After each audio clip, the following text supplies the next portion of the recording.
نبی مکرم صلی اللہ تعالی علیہ وآلہ وسلم نے ارشاد فرمایا ماہ رمضان میں روزے دار کو روزہ کھلاؤ. سبحان اللہ. روزے دار کو افطاری کراؤ، افطاری کراؤ. رسول اللہ فرماتے ہیں کسی روزے دار کو ایک روزہ کھلانا، ایک مرتبہ روزہ کھلانا، روزے دار کو روزہ کھلانا 12 سال عبادت کرنے سے زیادہ بہتر ہے. اللہ 12 سال عبادت کرنے سے بہتر ہے. پھر اس کے بعد فرمائیں 12 سال حج کرنے سے بہتر ہے. مسلسل 12 حج جو آدمی کرا اس کو جتنا ثواب ملتا، ایک روزے دار کو روزہ کھلائے تو اتنا بڑا ثواب ہے. پھر اس کے بعد فرماتے ہیں 12 عمرہ کرنے سے بہتر ہے. 12 سال عبادت، 12 حج، 12 عمرہ کرنے سے بہتر ہے کہ تم ایک مرتبہ کسی روزے دار کو روزہ کھلاؤ. روزہ کھلاؤ. دیکھیے یہ بات جو ہے اکثر آپ سوچ رہے ہیں کہ بھائی آخر یہ اب زمانے میں روزہ کھلانے میں اب کیا ہے. اب تو ماشاءاللہ اللہ کا فضل ہے، اس کے حبیب کا صدقہ ہے، ہر گھر میں جو ہے روزے کے لیے افطار میسر ہے، کھجور میسر ہے، رزق میسر ہے. اب تو عالیشان ڈشز بھی بن گئے ہیں، دہی بڑے ہو گئے، حلیم ہو گئی، حریص ہو گئی، ایک سے آدھی ایک نعمتیں جو ہے مسلمانوں کے جو ہے دسترخوانوں پہ رکھے ہوئے ہیں. لیکن یہ جو ہے حدیث پاک آپ کو یہ مطلب بتانا نہیں ہے کہ آپ کو روزہ کھلاؤ. غریب آئے، کمزور ہے، بہت غریب لوگ بھی ہیں ہمارے علاقے میں جن کے گھروں میں کھانے کے لیے آج بھی افطاری کے لیے خریدنے ان کے پاس پیسے نہیں ہیں.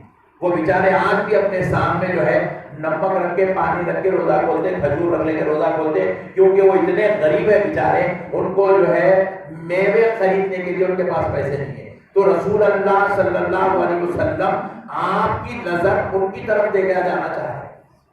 حضور غریبوں کا خیال کروانا چاہ رہے ہیں، اور یتیموں اور بے کسوں اور بے سہاروں کا خیال کرانا چاہ رہے ہیں جن کا شوہر بیچارہ مست مرغے مرغے مسلم کھاتے باہر پھرا ہوا ہے، گھر میں بیچاری بیٹی روزہ ہے، بیٹا روزہ ہے، بیوی روزہ ہے، اور ان کے پاس دسترخوان پر میوہ نہیں ہے. بڑی مشکل سے ایک دو میز سیب اگر نصیب ہو گئے، بڑی مشکل سے ایک دو موز نصیب ہو گئے تو وہ ان کے لیے بہت بڑی بات ہے. تو رسول اللہ ان کی طرف توجہ دلا رہے ہیں. کہا کہ تمہارے دسترخوان تو میووں سے بھرے ہوئے ہیں کہ اے لوگوں، اللہ نے تمہیں نوازا ہے تو پھر تم غریبوں کا خیال کرو، یتیموں کا خیال کرو، مسکینوں کا خیال کرو، بے کسوں کا خیال کرو، کیونکہ یہ خیال کرنا تمہارے لیے تمہارے رب کی رضا کا اور تمہارے اپنے روزے سے بڑا ثواب پانے کا درجہ بن جائے گا، ذریعہ بن جائے گا. میرے پیارے بھائیوں، ہمارے پاس اللہ تعالیٰ خود غرضی کو پسند نہیں کیا، سیلف لائف کو اللہ نے پسند نہیں کیا. اب ہمارے پاس دیکھیے، آپ کہیں بھی چلے جائیے، جو ہوٹلوں میں بھی لکھا ہے سیلف سروس، مسلمان بھی ایسی جو ہے پورے خود غرض، سیلف سروس، اپنی سروس آپ کر لینا. جانا کواٹر پہ پیسے دینا، ٹوکن لینا، لے کے جا کے کواٹر پہ دینا، پھر انہیں چائے دیتا، خود ہی چھات میں پکڑ کے لانا، خود ہی بسکٹ بھی لا لینا، خود ہی ڈبا لینا، خود ہی کھا لینا، خود ہی پیاری بازو رکھ دے کے نکلنا. اس کو بولتے سیلف سروس. مسلمان ایسی ہو گیا، اپنا کما رہا، اپنے کپڑے خرید لے رہا، اپنا کھانا خرید لے رہا، کھا لے رہا، ڈولا آیا مسجد میں لیٹ رہا، نکل کے چلے جا رہا. غریبوں کا خیال نہیں کر رہا، یتیموں کا خیال نہیں کر رہا، بے کسوں کا خیال نہیں کر رہا. اللہ تبارک و تعالیٰ نے ایسے مسلمان کے اوپر جنت حرام کر دی، حرام. وہ ہرگز جنت میں نہیں جائے گا. لاکھ عبادت کر لے، جو اللہ کے بندوں کے حقوق ادا نہیں کرے گا. میرے پیارے بھائیوں، آپ کو ایک بات بتلا دوں کہ یتیموں، یسیروں، بے کسوں اور غریبوں کا خیال کرنا یہاں پر کتنا جو ہے اسلام کے اندر اس کی کتنی اہمیت ہے. دیکھیے، حضرت عمر کا دور ہے. کس کا دور ہے؟ حضرت عمر کا دور. حضرت عمر کو جو ہے شکایت نصیب ہوئی، مطلب ایک اطلاع نصیب ہوئی کہ ایک فلاں شخص ہے، وہ انتہائی غریب ہے مگر بڑے خوددار ہے، انتہائی غریب ہے مگر بڑے خوددار ہے، اور ان کو ہماری زکات کی بھی ضرورت ہے اور بیت المال سے ان کو مدد کی بھی ضرورت ہے. لیکن وہ کسی کے سامنے شکوہ نہیں کرتے، کسی کے سامنے اپنا گلہ نہیں بیان کرتے اور کسی سے مانگتے نہیں. اور ہم کو اندازہ ہے کہ وہ کئی کئی دن تک گھر میں بھوکے رہتے ہیں مگر وہ کسی کے سامنے زبان نہیں کھولتے. تو حضرت عمر جیسے یہ سنے, حضرت عمر ان کے پیچھے ٹیم لگا دیے, جاؤ ان کو دیکھتے رہو, اگر واقعی وہ مستحق ہے تو بیت المال سے ان کو ماہانہ غلہ مقرر کر دو تاکہ ان کے گھر کو کھانا, چاول, اناج پہنچ جائے. لیکن ہوا کیا, وہ اتنے خوددار نکلے کہ یہ جو ٹیم پیچھے لگی ہوئی ہے یہ ٹیم محسوس ہی نہیں کر سک رہی ان کی بھوک کو. اللہ اکبر. حالانکہ ان کے گھر میں کھانے نہیں ہے, پیٹ پورا پیٹ کو لگ گیا, مگر ایسے چل رہے, ایسا پھر رہے تاکہ لوگ مجھے مجبور نہیں سمجھنا, لوگ میرے کو کمتر نہیں سمجھنا, لوگ میرے اوپر رحم نہیں کرنا. اتنا جو ہے خودداری سے زندگی گزار رہے. وہ ٹیم دیکھ کے بڑی یار یہ تو بڑے میاں کے اندر خوب قوت ہے, کھا کے بھوکے رہے تو چکر کھا کے گرتے تھے, پریشان حال رہتے تھے, گھر میں سے آپ جو ہے چیخم پکارے کی آواز آتے تھے, ساری فیلڈنگ کر رہے ہیں, دیکھے تو کیا ہے بڑے خوب خوددار ہے. مگر حضرت عمر سوچئے کہ جب یہ بیچارہ اتنا جو ہے خودداری سے زندگی گزار رہا ہے, آخری ہے کیا, تو اب سامنے سے بولے جا کے کھٹکا مار کے گھر کو چیک کرو. تو جو ہے جا کے کھٹکا مارے, تو حضرت عمر کے خدام جب کھٹکا مارے تو وہ شخص ان کو گھر میں آنے دینے نہیں چاہ رہا, بولے نہیں میری اجازت نہیں, آپ چاہیے کر کے بعد بڑا.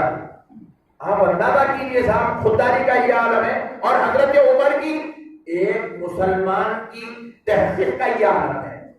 بھائی تو نہیں مانگ رہا تو میرے کیا غرض پڑی, چل جا بول کے نہیں انجانے مانگ رہے, بولے اگر انہیں بھوکا ہے تو اس کی مدد کرنا میرا حق ہے, میں امیر المومنین ہوں, میں اس کی تحقیق کروں گا.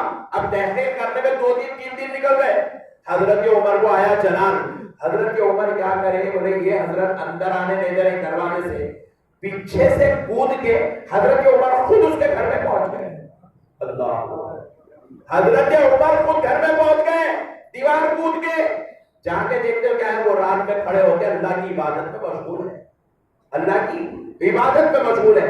اور حضرت عمر کو جیسے ہی محسوس کیا, جلدی جلدی وہ نماز پڑھے, سلام پھیرے. حضرت عمر نے ان کو سلام کیا, وہ جواب کے بولے عمر یہ کون سا طریقہ ہے, آپ دروازے کے پیچھے سے آئے ہیں, کہا دیوار کود کے آئے, یہ کون سا طریقہ ہے. حضرت عمر نے کہا اگر میں دیوار کود کے آتا ہوں, اگر اس کا مجھے اللہ کے پاس حساب دینا پڑے گا تو اس سے بڑا حساب یہ دینا پڑے گا کہ تیرے محلے میں, تیرے علاقے میں ایک آدمی غریب تھا, مجبور تھا, بھوکا تھا, تو نے اس کو کھانا کیوں نہیں کھلایا. جب یہ سوال ہوگا تو یہ دیوار کودنے والا سوال کا جو جواب ہے اس سے دردناک جواب مجھے وہ پیش کرنا پڑے گا, اور میں اس کی استطاعت نہیں رکھتا, اس لیے میں دیوار کود کے آ گیا. اللہ. پھر حضرت عمر نے دیکھا, بڑے ہڈیاں ہٹا کے دیکھے, ہڈیوں میں کچھ نہیں ہے. برتن دیکھے, برتنوں میں کچھ نہیں ہے. پانی کا گھڑا دیکھے, حتیٰ کہ پانی بھی نہیں. اللہ اکبر. حضرت عمر نے وہیں کھڑے ہو کر ان کے لیے بیت المال سے ماہانہ غلہ مقرر کر دیا.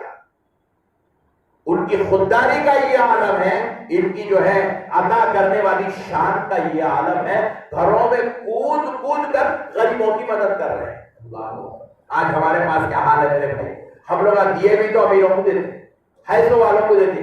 وہ غریب مفلس محتاج لوگ جو واقعی ضرورت مند ہے, ہمیں ایسے لوگوں کی بھی ہمارے پاس ایک فہرست ہونا چاہیے, نظر ہونا چاہیے, خیال ہونا چاہیے. کون خوددار ہے, ہر آدمی منگنے نہیں نکلتا. بعض لوگ بڑے خوددار ہوتے ہیں, حالات کا تقاضا ہے, کچھ مجبوریاں ہیں, وہ کام نہیں کر سکتے ہیں, یا کچھ کما نہیں سک رہے ہیں, یا ان کے اسباب نہیں بن رہے ہیں, یا ان کے مقدر میں تھوڑا رزق لکھا ہوا ہے. تو ایسے لوگوں پہ نظر رکھنا یہ ایک مسلمان کی سب سے بڑی ذمہ داری ہے. اور ماہ رمضان المبارک شریف میں ایسے لوگوں کو افطاری کروا دینا, ان کے گھر تک افطاری کا سامان پہنچا دینا. رسول اللہ فرماتے ہیں کہ اگر تم نے کسی ایک مسلمان کو روزہ کھلوا دیا, افطاری کروا دی, تو تمہیں 12 سال عبادت کرنے کا ثواب, 12 حج کرنے کا ثواب, 12 عمرہ کرنے کا ثواب اللہ تعالیٰ تم کو عطا فرمائے. یہ لحاظ ہے میرے بھائی.